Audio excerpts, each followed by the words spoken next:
Привет всем, друзья! Каждый из нас видит, как стремительно меняется мир. С конца 2019 года и по сей день нарастающие темпы пандемии на фоне многочисленных аномалий, природных катастроф и политических волнений. При этом ни большинство ученых, ни представители власти зачастую не могут внести ясность в то, почему это происходит, когда и чем это закончится, кто и в чем виноват.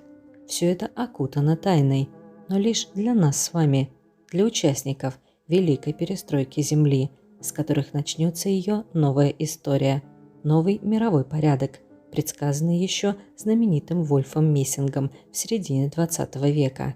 Мы подошли к очередной точке всемирного перехода в новое состояние духа и материи.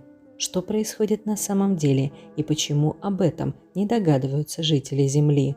Как будут развиваться события в будущем, подробно рассказала женщина-ученый, академик и биофизик, член Международной академии энергетических инверсий и автор трудов по биохимии Валентина Юрьевна Миронова. Ей одной из немногих удалось доказать существование Божьего промысла научно, опираясь на открытие поляризационных волн и торсионных полей.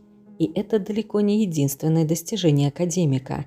Сегодня, благодаря Валентине Мироновой, мы узнаем о будущем и настоящем, что скрыто от простых людей, о реальности происходящего вокруг, что стирает большинство ненужных домыслов. Наш мир является открытой нелинейной системой, в которой, согласно термодинамике, не работает правило о нарастании хаоса и росте беспорядка. Мы не подобны замкнутой системе, а это значит, что состояние неустойчивости Земли зависит от устойчивости ее частей. Такой же частью открытой Земли является человек. В современном мире именно он есть высшее разумное существо. Таким образом, состояние Земли и ее неустойчивости напрямую зависит от того, насколько человек умеет ощущать себя как сознательную и творческую единицу мироздания. Далее, если нелинейная система открыта, а мы уже определились, что Земля – открытая система, и ее состояние превышает некое пороговое значение, она быстрым скачком переходит в свое новое состояние. Этот момент от трактора, момент точки эволюции системы, по мере приближения к нему затягивает в себя информацию о множественности происходящих изменений. Простыми словами, человек, как часть системы, начинает ощущать нестабильность, резкое изменение мировосприятия, перепады настроения и самочувствия. И это все до того, как произойдет сам переход. Получается, что будущее по физическим законам имеет великую силу влиять на настоящее, и это потрясающее открытие, которое говорит о невероятной и незримой близости двух миров – тонкого и плотного. Сейчас все изменения человек ощущает на себе потому, что тонкий и плотный мир сблизились настолько, что события уже перестают различать место своего проявления. Живя в настоящем, мы уже находимся в будущем, и это означает, что мир переживает события очередного в истории Великого Перехода, в котором системой будет отсеяно все лишнее. Сейчас нестабильны даже время и воздух. На форумах в сети недавно обсуждали интересный факт. Если внимательно наблюдать за любой неподвижной точкой пространства, сфокусировать зрение на любом материальном объекте, можно увидеть потрясающее явление – а именно несуществующее в материальном мире хаотичное движение этого объекта и изменение его формы. Природа всегда намеренно вызывает флуктуирующие отклонения для последующей эволюции системы. За это открытие в 1983 году американский ученый Барбара МакКлинток даже получила Нобелевскую премию по физиологии и медицине. Это неоспоримый факт.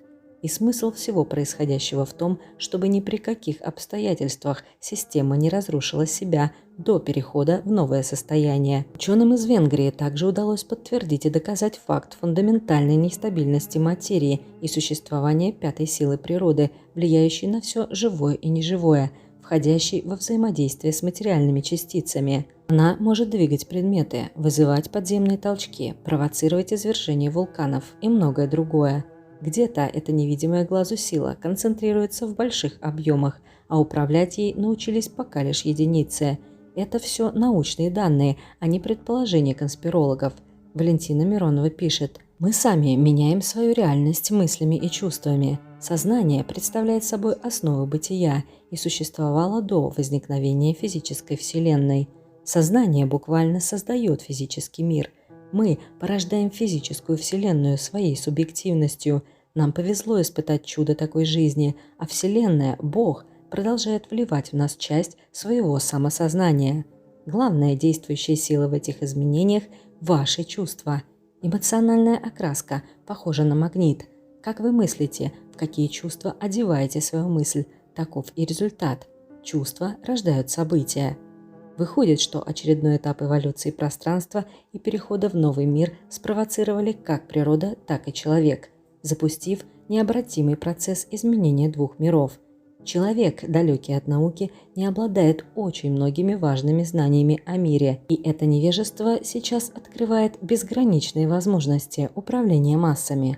Что происходит? Цитата Валентины Мироновой из труда «Доказательства Божьего промысла».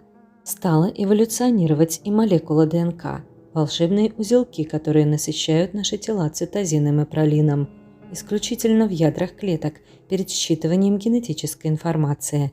Старые программы перестают быть, работает мусорная часть ДНК, переключение. Результатом такого перехода для каждого станет совершенно новое тело в тонком плане. Оно полностью настроено на квантовые части молекулы, которым известно все о духовном и клеточном развитии человека. Получается, что окружающий мир устал от разрушений необратимых изменений природы из-за деятельности неразумного человека и запустил одновременно две программы – эволюцию каждого отдельного человека и разрушение старой системы. И мы подходим к самому интересному. Академик пишет: «Мы живем в удивительное время, когда высшее Я, врожденное и человеческое сознание, три человеческие энергии начинают объединяться, проявляя многомерный разум человека, Бога. Но если все мы одновременно и беспрепятственно вдруг пройдем переход, прозреем и осознаем себя духовно творцами и хозяевами своей жизни, начнется потрясающе счастливое и свободное время творчества, открытий, время добра и любви, к которому прямо сейчас стремится Вселенная. Но это совершенно не входит в планы тех, кто привык жить по-другому, пользуясь физическим и умственным трудом людей, кто рассматривает их исключительно как рабов для обеспечения функционирования своих огромных корпораций. И совсем недавно наверняка им пришлось задуматься, что сделать для того, чтобы остановить процесс превращения человека в свободную единицу, в часть духовно ориентированного мира будущего, в котором он сможет реализовать себя и не будет зависим от жесткой системы контроля. И очень вероятно, что выход был найден, а в процесс квантового перехода уже вмешались с целью хотя бы частично его остановить, а лучше и вовсе пресечь.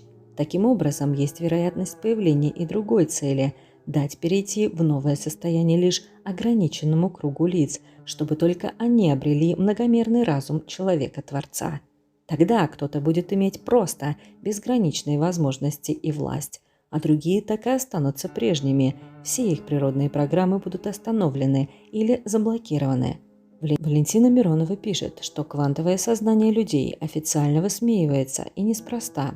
Чем меньше люди знают, тем легче ввести в заблуждение, влиять на них и орудовать информацией. Цифровизация, как всемирный способ контроля, казалось бы, повод для сопротивления, так как ограничивает свободу, но сами не зная как, а каждый из нас уже является частью огромной базы, когда сети известно не только наше местоположение, данные, телефоны и адреса, имущество, но и теперь состояние здоровья. И это далеко не предел. По крупицам, всеми возможными и невозможными методами мы обогащаем эту базу, сами выдаем свои данные, порой вообще не придавая этому значения. Возвращаясь к переходу, возникает вопрос: остались бы люди, которым не удался бы переход и жизнь в новом мире, или перешли бы все, и все бы были счастливы? Валентина Миронова приводит пример, в котором 8 октября 2012 года Нобелевскую премию дали за открытие антител, меняющих программы в клетках. Они превращают их в стволовые бессмертные клетки. При этом, что особенно важно, у отрицающих исследователей эти молекулы не были найдены, и реакция по их образованию не запускалась. Это наводит на мысль о том, что отрицающие божественную природу мира ни в каком случае не смогут совершить переход. Именно для них работает вторая программа разрушения старой системы. Проявляется она катастрофами, аномалиями, различными катаклизмами, направленными на очищение. Очень интересные и глубокие связи, хотя поначалу окружающие события могут восприниматься за случайные. Но как же изменить действительность? Как войти в новый мир и реализовать природную программу здоровой и счастливой жизни? Цитата. «Все в мире наполнено энергией. Вселенная реагирует на мысль. Энергия следует за вниманием. То, на чем ты сфокусируешь свое внимание, начинает изменяться. У каждого есть храм своей души. Он живой, с ним можно и нужно разговаривать. Может показать главные моменты по жизни, на что надо срочно обратить внимание. Но человек принадлежит Богу и никогда не должен забывать об этом. Как говорили старцы и провидцы, каждый из нас однажды осознает, что нужно обратиться к Богу, так как только Он будет в силах помочь. Чтобы реализовать программу Бога, нужно чувствовать себя частью этой программы, иметь Бога в душе, осознавать эту связь. Это очень важно, ведь физические законы Вселенной, вопреки всем препятствиям, приведут каждую часть своей системы к эволюции. То, что не является частью системы, старается препятствовать переходу, будет очищено. И если обратиться к откровениям святых, там говорится о том же самом, но другими словами. Откровения, что пришли к Иоанну Богослову на острове Патмос, другими словами описывают абсолютно то же самое. Здесь наука и религия не противоречат друг другу. А вы что думаете о предсказаниях Валентины Мироновой об эволюции мира и всемирном квантовом переходе? Наблюдали ли изменения в себе или в пространстве в последнее время? Давайте обсудим в комментариях. И если понравилось видео, не пожалейте лайк. Переходите на наш официальный сайт, чтобы читать о будущем без рекламы и смотреть интересные подборки видеороликов. Подписывайтесь на канал. До новых встреч!